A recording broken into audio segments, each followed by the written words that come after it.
आर्थिक क्रिया का क्या अर्थ है? What is the mean of economic activities? यानी कि आर्थिक क्रिया का क्या अर्थ है? तो ये हमने उत्तर दे रखा है, धन कमाने के लिए जो कार्य किए जाते हैं उन कार्यों को आर्थिक क्रिया कहते हैं। जैसे एग्जाम्पल मैंने दे रखा है, डॉक्टर का मरीज को देखना।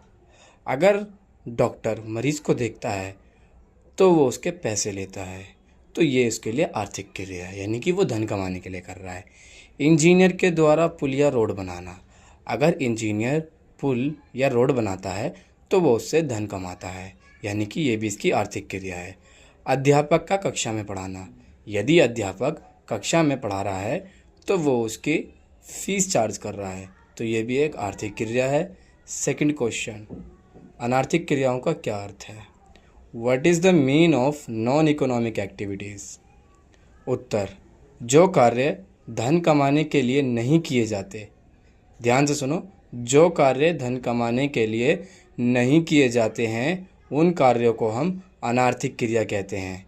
यानी कि इसमें जो कार्य होता है वो धन कमाने के लिए नहीं होता है, बल्कि वो यह कार्य सेवा एवं मनोरंजन के लिए होता है, इसलिए इन कार्यों को अनार्थिक क्रिया कहते हैं। जैसे किसी व्यक्ति की सहायता करना।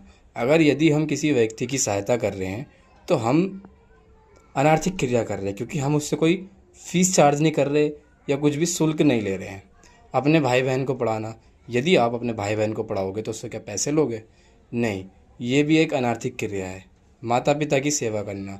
यदि आप अपने माता पिता की सेवा कर रहे हो तो वो भी एक अनार्थिक क्रिया है।